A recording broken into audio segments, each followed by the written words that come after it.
Saludos. ¿Desde qué parte del mundo nos ves? Cuéntanoslo en los comentarios, nos encantará saberlo. Además puedes apoyarnos gratuitamente dando me gusta y suscribiéndote al canal. Detrás del trono del crisantemo, entre las sombras de los shogunes y los samuráis, se tejieron historias de poder, sacrificio y deber por mujeres extraordinarias. No eran simples consortes, fueron estrategas, chamanes, regentes y guardianas de una nación en perpetuo caos. Desde reinas legendarias que desafiaron a los dioses hasta emperatrices modernas que lucharon contra la rigidez de un protocolo milenario. Hoy desvelamos las crónicas ocultas de las mujeres que, con su inteligencia y resiliencia, mantuvieron unido a Japón. Prepárate para un viaje al corazón de su poder. En los albores de la historia japonesa, cuando la tierra aún era un mosaico de clanes en guerra conocido como Wa, emerge una figura envuelta en misterio y poder, la reina Himiko. Las crónicas chinas del siglo III, las primeras en mencionar a un gobernante japonés, no hablan de un emperador guerrero, sino de una mujer soltera que ascendió al poder a través de la magia y la adivinación. Himiko no gobernaba con la espada, sino con el espíritu. Se decía que vivía enclaustrada en una fortaleza palaciega, atendida por 1000 mujeres y un solo hombre que actuaba como su intermediario con el mundo exterior. A través de este conducto, transmitía sus profecías y decretos, uniendo a casi 30 tribus bajo su autoridad chamánica. Su poder no residía en la fuerza militar, sino en su capacidad para interpretar la voluntad de los dioses, una habilidad que trajo una paz precaria a una tierra devastada por décadas de conflicto. Este protocolo de reclusión y comunicación indirecta no era un signo de debilidad, sino una manifestación de su estatus divino, elevándola por encima de las disputas mortales. La tragedia de Himiko es el silencio de la historia. Tras su muerte, se dice que se construyó un gran túmulo para ella y que la paz que había forjado se hizo añicos, sumiendo de nuevo al país en el caos hasta que una pariente suya ascendió al trono. Himiko sentó un precedente indeleble. En Japón, el poder espiritual y el poder temporal podían, y a menudo lo harían, residir en una mujer, uniendo al país no por la fuerza, sino por la fe. Más allá de la historia verificable, en el reino de la épica nacional, se alza la emperatriz Jingu, una figura cuya leyenda cimentó la imagen de la mujer como líder y guerrera. Según las crónicas del Kojiki y el Nihon Shoki, Jingu era la consorte del emperador Chuai. Cuando el emperador murió repentinamente en batalla, en lugar de sumirse en el luto, Jingu asumió el poder absoluto. Movida por una revelación divina, se dice que ocultó su embarazo y se embarcó en una audaz conquista de la península de Corea, una hazaña que ningún hombre antes que ella había logrado. La leyenda cuenta que los dioses del mar le prometieron la victoria, guiando su flota hacia una rendición incruenta de los reinos coreanos. Su deber no era solo vengar a su esposo, sino cumplir un mandato celestial que aseguraría la prosperidad y el prestigio de su nación. Esta campaña, aunque de historicidad muy debatida, es fundamental para el protocolo imperial posterior. Jingu gobernó como regente durante casi 70 años, un periodo de estabilidad y expansión sin precedentes.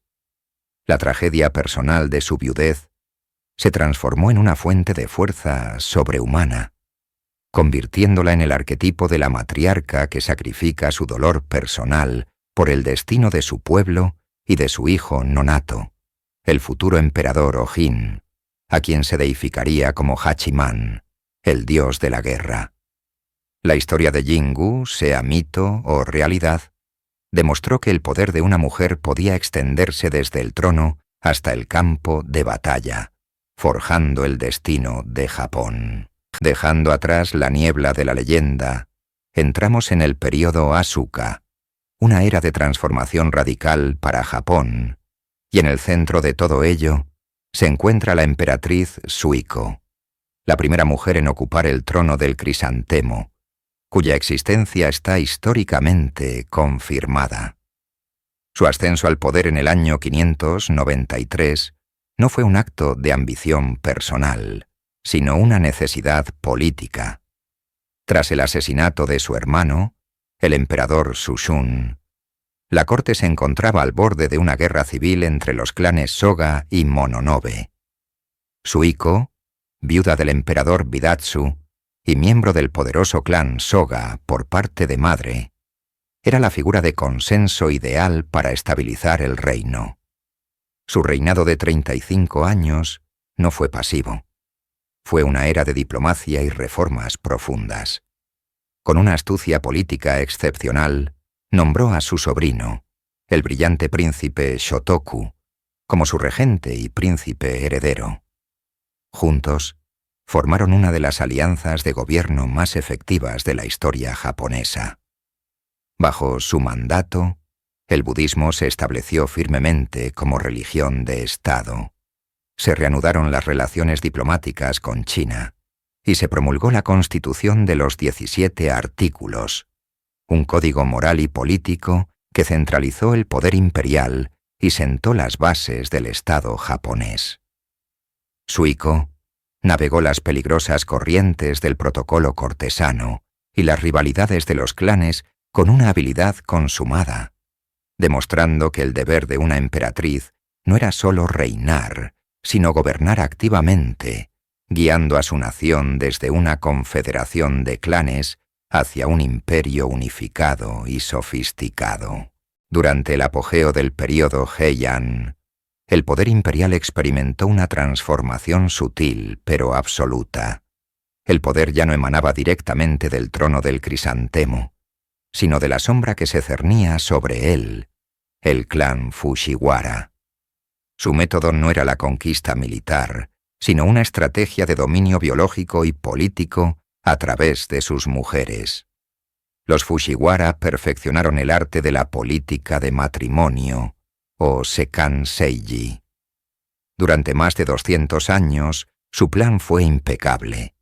Educar a sus hijas no para el amor o la felicidad personal, sino para un deber supremo, convertirse en consortes imperiales.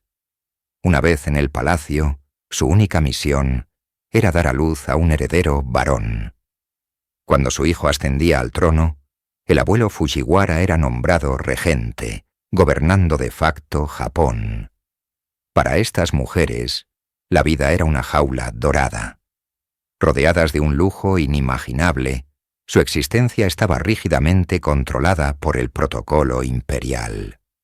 Su valor no residía en su intelecto o carácter, sino en su fertilidad.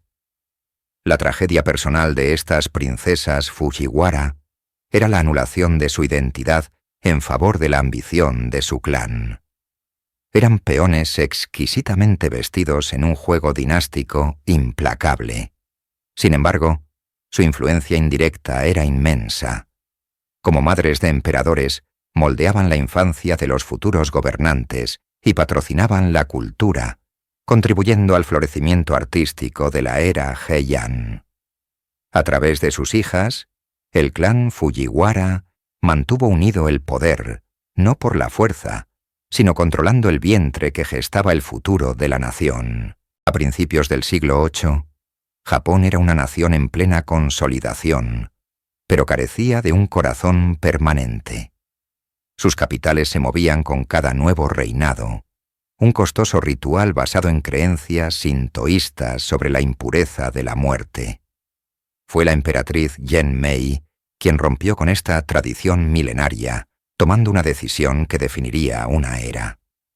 En el año 710, ordenó el traslado de la corte a un lugar cuidadosamente elegido, Heijo-kyo, la ciudad que hoy conocemos como Nara.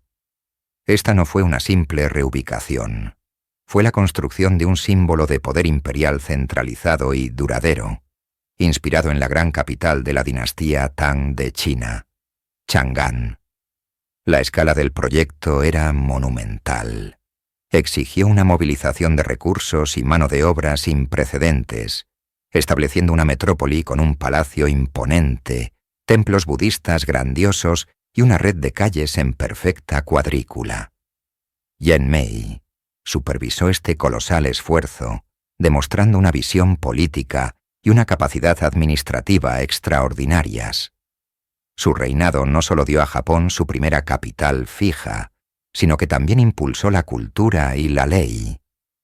Bajo su patrocinio se completaron las primeras grandes crónicas de la historia japonesa, el Kojiki y el Nihon Shoki, textos fundamentales que legitimaban el linaje imperial y tejían la mitología fundacional de la nación. En un acto que consolidó aún más la estabilidad, Yen Mei abdicó en 715, no en favor de un hombre, sino de su propia hija, la princesa Hidaka, quien se convirtió en la emperatriz Yensho. Esta sucesión de mujer a mujer fue una rara demostración de poder femenino en la cúspide del Estado. La fundación de Nara no fue solo un logro logístico, fue la declaración de Yen Mei de que el poder imperial había llegado para quedarse. La historia de la emperatriz Koken, quien reinó 2 veces, la segunda bajo el nombre de Shotoku, es una de las más dramáticas y controvertidas del Japón imperial. Su primer reinado fue estable, marcado por un profundo fervor budista y la construcción del Todai-ji en Nara, con su colosal estatua de Buda. Sin embargo, su vida personal y política daría un vuelco radical. En 758, Koken abdicó en favor de un pariente, pero su retiro fue interrumpido por una grave enfermedad.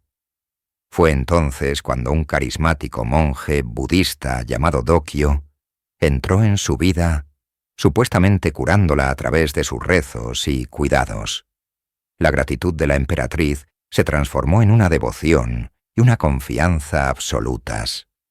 Cuando el emperador en el trono conspiró contra ella, Koken actuó con decisión.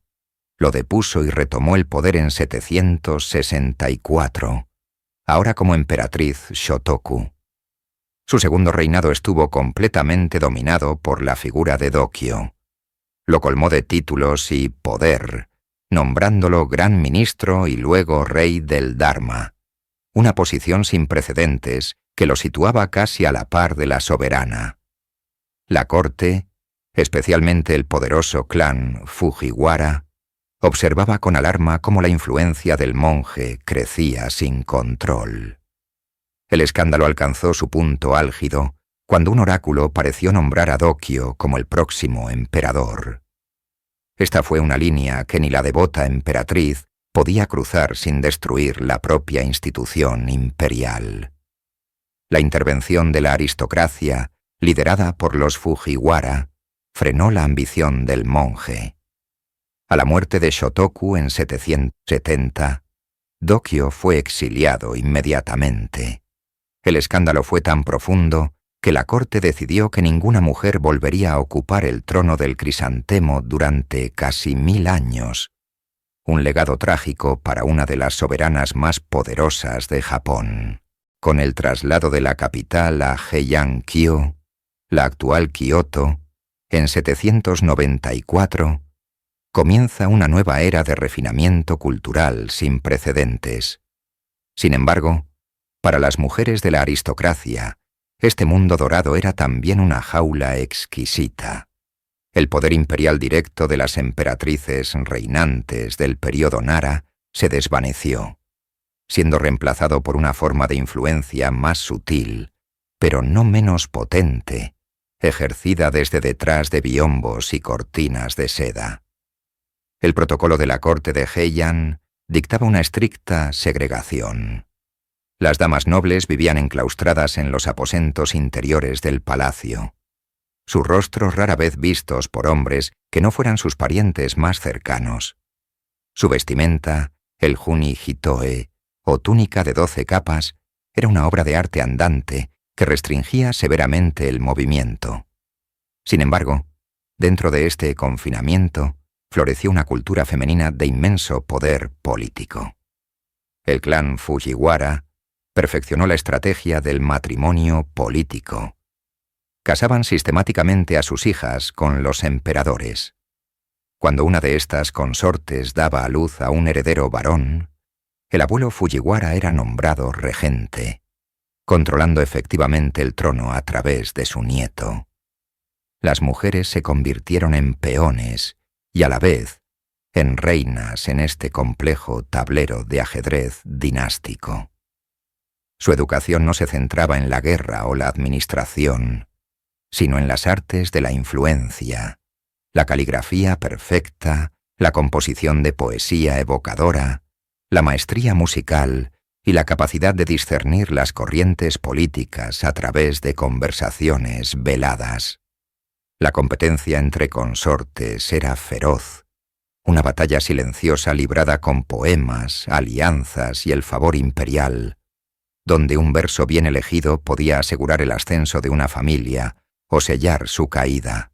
En el corazón de la enclaustrada y protocolaria corte de Heian, una mujer trascendió las limitaciones de su género no a través del poder dinástico, sino con el poder de la palabra.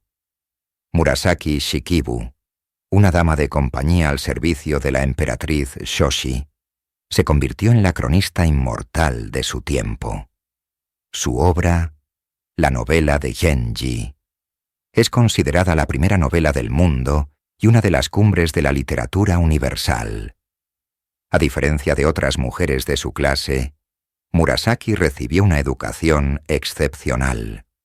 Su padre, un erudito, reconoció su brillante intelecto y le enseñó los clásicos chinos, un dominio tradicionalmente reservado a los hombres. Esta formación le otorgó una profundidad de pensamiento y una perspectiva únicas que impregnaron su escritura. La novela de Genji es mucho más que un relato sobre las aventuras amorosas de su protagonista, el príncipe radiante. Es un tapiz psicológico de una complejidad asombrosa que disecciona las vidas, ambiciones y sufrimientos de la aristocracia de Heian. Murasaki capturó con una agudeza sin precedentes el concepto estético del mono no aware, una suave melancolía ante la belleza efímera de las cosas.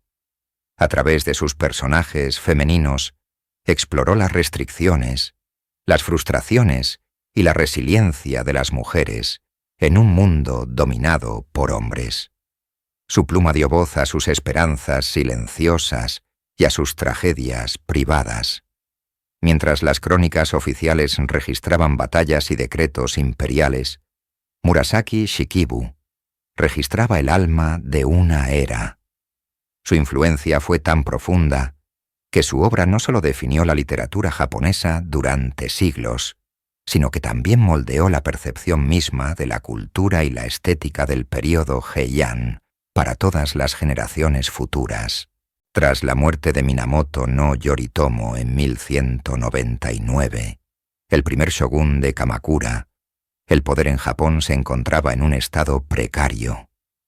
La corte imperial de Kioto veía una oportunidad para reafirmar su autoridad, y los clanes guerreros rivales observaban como lobos. En este vacío de poder emergió una figura inesperada, la viuda de Yoritomo, Hojo Masako. Lejos de retirarse a una vida de luto silencioso como dictaba la tradición, Masako ejecutó una de las maniobras políticas más audaces de la historia japonesa. Se tonsuró la cabeza y tomó los votos de una monja budista, un acto que simbólicamente la retiraba del mundo secular. Sin embargo, esta fue una fachada calculada.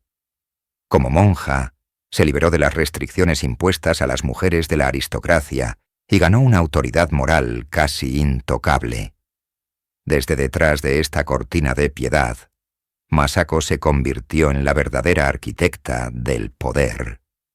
Se la conoció como la ama shogun o la monja shogun.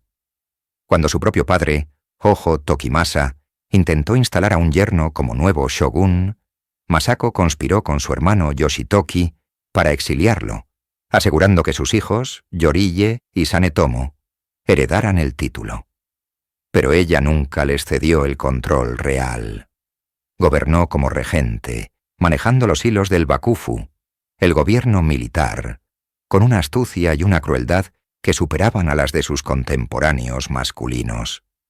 Fue Masako quien consolidó el sistema de regencia Hojo, asegurando que su clan familiar controlara el shogunato durante más de un siglo. Su legado no fue el de una simple consorte, sino el de una fundadora de dinastías que demostró que el poder verdadero no siempre reside en quien ostenta el título, sino en quien tiene la voluntad de ejercerlo. En los anales de la historia samurái, un nombre resuena con la fuerza de una leyenda: Tomoe Gozen. Descrita en la epopeya del siglo XIV, el cantar de Heike, como una guerrera de belleza y ferocidad sin igual, su figura ha llegado a definir el arquetipo de la Onna Bugeisha, la mujer guerrera. El texto la retrata no solo como una experta amazona capaz de domar los corceles más salvajes, sino también como una arquera y espadachina letal, una guerrera que valía por 1000. Sirvió al general Minamoto no Yoshinaka durante las guerras Genpei, un brutal conflicto civil que desgarró Japón. La crónica detalla su participación en la batalla de Awazu en 1184, un momento trágico y culminante. A medida que la derrota se cernía sobre las fuerzas de Yoshinaka, él le ordenó a Tomoe que huyera, declarando que sería una vergüenza para él morir en compañía de una mujer. En un acto final de desafío y lealtad, se dice que Tomoe cargó contra el enemigo, se enfrentó al capitán más fuerte del clan contrario, lo derribó de su caballo y lo decapitó con su espada antes de desaparecer del campo de batalla y de la historia. Pero, ¿quién fue realmente Tomoe Gozen? Los historiadores debaten su existencia. No hay registros contemporáneos que corroboren los detalles del cantar de Heike. Es posible que fuera una figura literaria, una amalgama de las valientes mujeres que defendían sus hogares y castillos, magnificada para crear un personaje épico. Real o no, su impacto es innegable. Tomoe Gozen trascendió la historia para convertirse en un poderoso símbolo de la fuerza femenina en un mundo dominado por hombres, un ideal de coraje y habilidad que ha inspirado a generaciones y ha mantenido vivo el espíritu de la mujer samurái. En la turbulenta era Sengoku, el período de los estados en guerra, las alianzas se sellaban no solo con sangre en el campo de batalla, sino también en el lecho nupcial. Ninguna mujer encarnó esta trágica realidad más que Oichi, la hermana del formidable daimyo Oda Nobunaga. Célebre por su belleza, su vida fue un tapiz tejido con los hilos de la ambición de su hermano.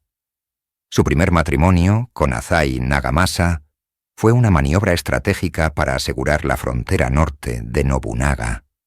Durante un tiempo, la unión pareció exitosa, y Oichi le dio a Nagamasa un hijo y 3 hijas. Sin embargo, la lealtad de los clanes era un terreno movedizo. Nagamasa, presionado por sus antiguos aliados, traicionó a Nobunaga, desatando una guerra brutal entre cuñados. Oichi se encontró en una posición imposible, atrapada entre el amor por su esposo y la lealtad a su poderoso hermano. La furia de Nobunaga fue implacable. Sitió y destruyó el clan Azai. Oichi fue devuelta al clan Oda, obligada a dejar atrás a su esposo y a su joven hijo para que enfrentaran una muerte segura. Años después, tras el asesinato de Nobunaga, el destino volvió a utilizarla como pieza de ajedrez. Se casó con uno de los generales más leales de su hermano, Shibata Katsuye. Este matrimonio la colocó directamente en el camino de otro ascendente señor de la guerra, Toyotomi Hideyoshi. Cuando Hideyoshi sitió el castillo de Katsuye, La historia se repitió con una finalidad aterradora. Esta vez, Oichi se negó a ser un peón pasivo. Después de asegurar que sus 3 hijas escaparan a la custodia de Hideyoshi, eligió su propio destino.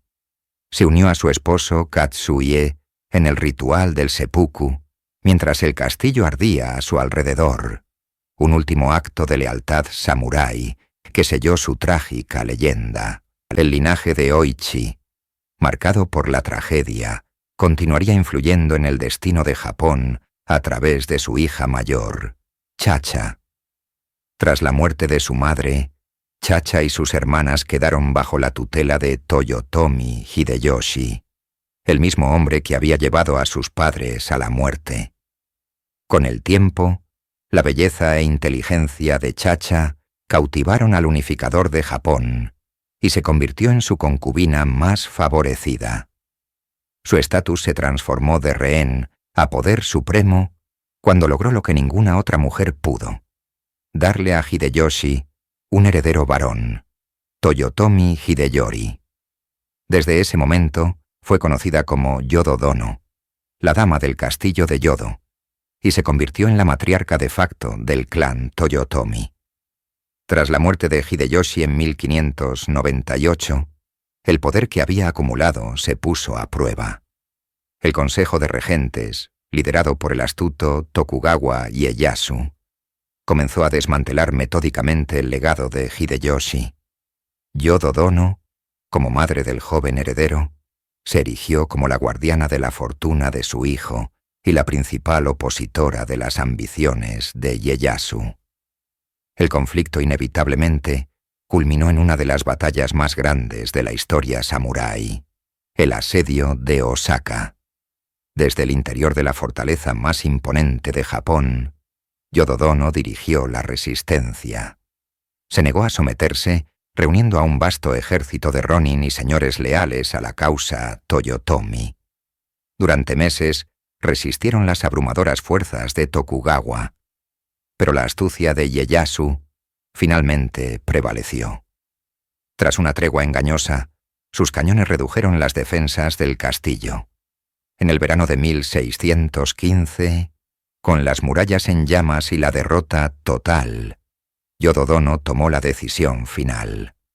Junto a su hijo Hideyori, cometió seppuku en las profundidades del castillo en llamas, poniendo un fin dramático y sangriento al clan Toyotomi y dando paso a 250 años de paz bajo el shogunato Tokugawa.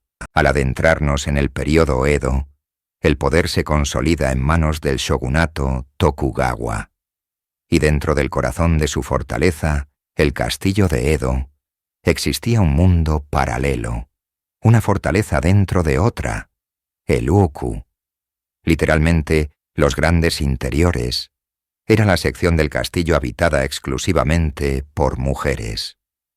Lejos de ser un simple harén, el Uku era un complejo centro de poder político, una jaula dorada donde se tejían los hilos del destino de la nación. Estaba gobernado por una jerarquía femenina tan rígida como la de los samuráis en el exterior. En la cima se encontraba la esposa oficial del shogun, la Midai-do Koro, a menudo una noble de la corte imperial de Kioto. Debajo de ella, un ejército de concubinas, damas de honor, sirvientas y funcionarias que podían sumar miles de mujeres. En este universo cerrado, la influencia era la moneda de cambio. Las mujeres del Uku controlaban el acceso al shogun, influían en sus decisiones, y lo más importante, eran las madres de sus herederos. La lucha por la sucesión del shogunato a menudo no se decidía en el campo de batalla, sino en los pasillos susurrantes y las salas de tatami del Uku.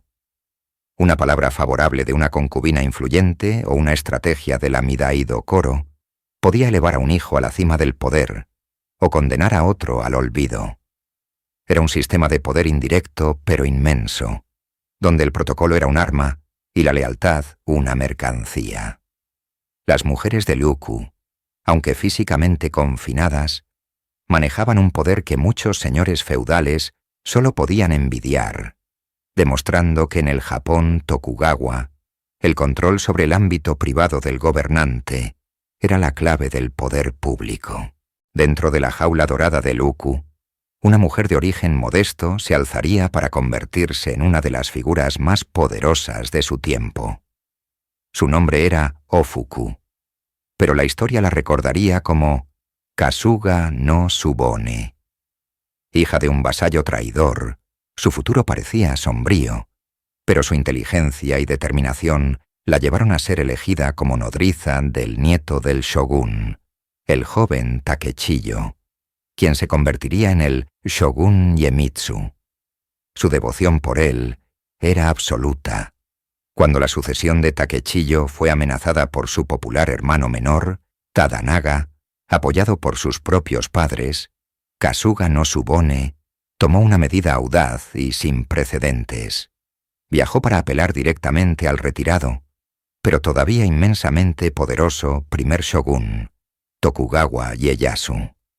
Su apasionada defensa aseguró el futuro de Takechiyo como el tercer shogun. Con Iemitsu en el poder, la influencia de Kasuga se volvió casi ilimitada. Se convirtió en la administradora de facto del uku, estableciendo los códigos y regulaciones que gobernarían la vida de sus miles de residentes durante siglos. Su poder trascendió los muros del castillo. Negociaba con señores feudales, influía en nombramientos políticos y actuaba como la consejera más cercana del shogun. Su ascenso culminó en un acto extraordinario. Viajó a la corte imperial en Kioto y se le otorgó un alto rango cortesano, un honor impensable para una mujer de su clase. Kasuga no Tsubone no era una emperatriz ni una princesa, pero a través de la lealtad, la astucia y una voluntad de hierro, la antigua nodriza se forjó un lugar como una de las arquitectas políticas del shogunato Tokugawa, demostrando que el poder no siempre nace de la sangre, sino a veces de la cuna que se mece. A mediados del siglo XIX, el shogunato Tokugawa, que había gobernado durante más de 250 años, se desmoronaba. La llegada de los barcos negros del Comodoro Perry había fracturado el aislamiento de Japón, desatando un torbellino de caos político. En medio de esta tormenta, una joven fue enviada desde el poderoso dominio de Satsuma al corazón del poder Tokugawa en Edo.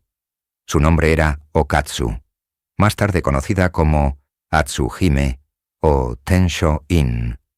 Su misión era un matrimonio político con el shogun Iesada, un intento de unir a los reformistas de Satsuma con el debilitado gobierno. Sin embargo, el destino tenía otros planes. Su esposo murió poco después de la boda, dejándola viuda a una edad temprana y en una posición precaria. Atsuhime, ahora con el nombre de Tensho-in, se convirtió en la matriarca de la casa Tokugawa, justo cuando las fuerzas leales al emperador, lideradas irónicamente por su propio dominio de Satsuma, marchaban sobre Edo. La ciudad, con su 1.000.000 de habitantes, se enfrentaba a una batalla que la habría reducido a cenizas. Atrapada entre la lealtad a su clan de nacimiento y su familia por matrimonio, Tensho-in tomó una decisión que cambiaría la historia. Utilizando toda su influencia y astucia, negoció incansablemente con los líderes de ambos bandos, especialmente con Saigo Takamori, el comandante del ejército imperial y hombre de Satsuma. Su intervención fue crucial para asegurar la rendición pacífica del castillo de Edo. Al sacrificar el orgullo de la casa Tokugawa, salvó a la ciudad y a sus habitantes de una destrucción segura, facilitando una transición de poder relativamente incruenta. Atsuhime, la princesa enviada para unificar, cumplió su misión de una manera que nadie había previsto, uniendo a la nación al borde del abismo. Con la caída del shogunato y la restauración del poder imperial en 1868, Japón se lanzó a una frenética carrera hacia la modernización.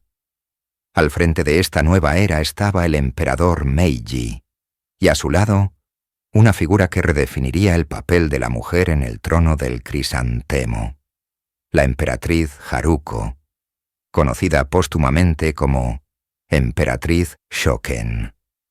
Ella fue la primera consorte imperial en tener un papel verdaderamente público, convirtiéndose en el rostro femenino de un Japón que se abría al mundo. Rompiendo con siglos de tradición, Shoken abandonó las complejas túnicas de 12 capas y el maquillaje de dientes ennegrecidos de la corte de Heian por elegantes vestidos y peinados de estilo occidental. Esta transformación visual era un poderoso símbolo del compromiso de la nación con el cambio. Pero su influencia fue mucho más allá de la moda. La emperatriz Shoken se convirtió en una ferviente defensora de la educación femenina, creyendo que las mujeres educadas eran esenciales para el progreso de la nueva nación. Su legado más perdurable, sin embargo, reside en su labor humanitaria. Profundamente conmovida por el sufrimiento de los heridos en el campo de batalla, se convirtió en una patrona fundamental de la Sociedad de la Cruz Roja japonesa, que se estableció durante su reinado. Su compasión no conocía fronteras. En 1894, durante la Primera Guerra Sino-Japonesa, creó un fondo para el socorro internacional en tiempos de paz y de guerra. Un fondo que sigue activo hoy en día bajo el nombre de Fondo Emperatriz Shoken. Mientras el emperador Meiji supervisaba la transformación política, militar e industrial de Japón, la emperatriz Shoken modelaba su conciencia social, presentando a Japón no solo como una potencia emergente, sino como una nación con un corazón compasivo. La era Taisho, a menudo vista como un breve interludio liberal, fue en realidad un periodo de profunda incertidumbre para la Casa Imperial de Japón. En su centro se encontraba la emperatriz Teimei, consorte del emperador Taisho. Su reinado estuvo marcado no por la opulencia, sino por una crisis silenciosa que amenazaba la estabilidad del trono del crisantemo. El emperador Taisho sufría de graves problemas de salud neurológica desde la infancia, una condición que se deterioró progresivamente tras su ascensión. Esto lo incapacitó para cumplir con sus deberes públicos, creando un vacío de poder en un momento en que Japón se afirmaba como una potencia mundial y el militarismo comenzaba a echar raíces. En este delicado contexto, la emperatriz Teimei se convirtió en el ancla invisible de la monarquía. Aunque el protocolo le impedía gobernar, su influencia fue inmensa. Actuó como una guardiana feroz de la dignidad imperial, gestionando la imagen pública de su esposo y asegurando una transición de poder fluida hacia su hijo, el príncipe heredero Hirohito. Su papel iba más allá de lo ceremonial. Era la personificación de la continuidad y el deber. Mientras el gobierno se expandía por Asia y el mundo se precipitaba hacia la guerra, Teimei se dedicó a la Cruz Roja japonesa y a obras de caridad, proyectando una imagen de compasión imperial que contrastaba con la creciente agresividad de la política exterior. Fue una maestra del equilibrio, navegando las rígidas expectativas de la corte con las realidades de una nación en rápida modernización. Su vida fue un testimonio del poder silencioso, una fuerza estabilizadora que mantuvo la institución imperial intacta mientras las tormentas políticas y sociales se gestaban en el horizonte, preparando el escenario para el reinado más tumultuoso de la historia de Japón. Ninguna emperatriz en la historia de Japón fue testigo de transformaciones tan sísmicas como Nagako, la emperatriz Koyun. Su vida, unida a la del emperador Showa, abarcó el apogeo del imperio, su aniquilación en la Segunda Guerra Mundial y su milagrosa resurrección como una nación pacifista y democrática. Cuando ascendió al trono en 1926, Japón era una potencia imperial en ascenso. Koyun cumplió con su deber principal al dar a luz a un heredero, Akihito, pero su papel pronto sería redefinido por la catástrofe. Durante los años de guerra, encarnó la resistencia estoica de la nación, soportando el racionamiento y los bombardeos incendiarios de Tokio que llegaron a las puertas del palacio. La tragedia personal se entrelazó con la nacional. Sin embargo, su prueba más grande llegó con la derrota incondicional en 1945.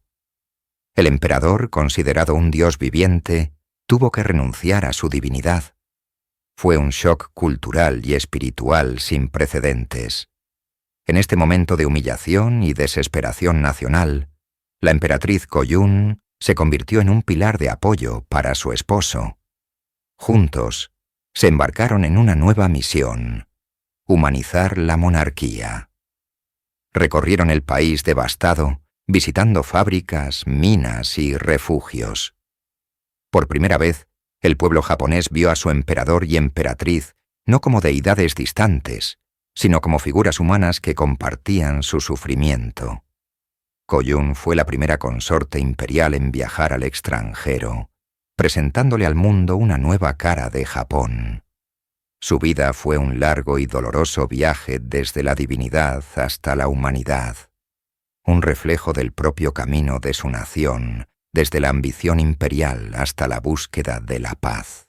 En 1957, una noticia electrizó a Japón. El príncipe heredero Akihito se casaría con una plebeya. Su nombre era Michiko Shoda, la hija de un industrial adinerado, a quien conoció en una cancha de tenis. Su romance de cuento de hadas, apodado el Michi Boom, fue más que una simple boda. Fue una ruptura sísmica con más de 1500 años de tradición imperial, que dictaba que las consortes debían provenir de un círculo exclusivo de familias aristocráticas. La elección de Michiko simbolizó el Japón de la posguerra, democrático, moderno y mirando hacia el futuro. Sin embargo, su entrada al Palacio Imperial no fue un camino de rosas. Se enfrentó a una inmensa presión y a la hostilidad velada de la ultraconservadora agencia de la Casa Imperial y de algunos miembros de la vieja aristocracia, que la veían como una intrusa. La tensión fue tan severa que, en un momento dado, sufrió una crisis nerviosa que la dejó temporalmente incapaz de hablar. A pesar de la adversidad, Michiko demostró una fortaleza y una determinación extraordinarias. Revolucionó la vida palaciega al insistir en criar a sus propios hijos, rompiendo con la costumbre centenaria de separarlos de sus padres y entregarlos a tutores. Abrió las ventanas del trono del crisantemo, conectando con el pueblo a través de su calidez, elegancia e inteligencia. Como emperatriz, junto al emperador Akihito, se dedicó a sanar las heridas de la guerra, viajando a zonas de conflicto y consolando a las víctimas de desastres naturales. Michiko no solo se ganó el corazón de la nación, redefinió el papel de emperatriz, transformándolo de una figura ceremonial y distante a un símbolo activo de compasión y unidad nacional en la era moderna. La historia de la emperatriz Masako es una de las más complejas y conmovedoras de la monarquía moderna. Antes de ser princesa, Masako Owada era una diplomática brillante y políglota con una prometedora carrera en el Ministerio de Asuntos Exteriores de Japón. Su decisión de renunciar a su ambición personal para casarse con el príncipe heredero Naruhito en 1993 fue vista como el último sacrificio por el deber. Sin embargo, la realidad de la vida dentro de los muros del palacio resultó ser sofocante. La inmensa presión para producir un heredero varón en una línea de sucesión exclusivamente masculina se convirtió en una carga insoportable.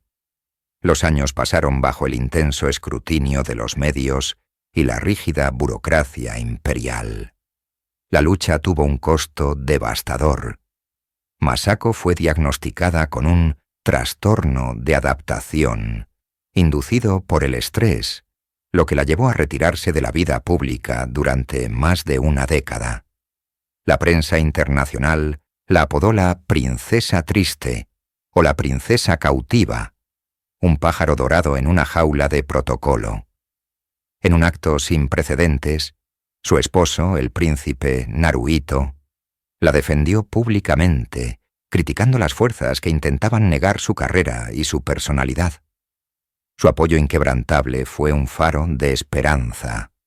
Su ascensión al trono como emperatriz en 2019 marcó un nuevo capítulo.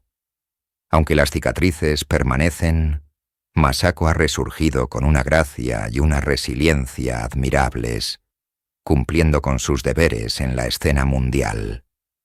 Su viaje personal refleja la lucha de Japón por reconciliar sus tradiciones milenarias con las realidades del siglo XXI, y plantea una pregunta fundamental.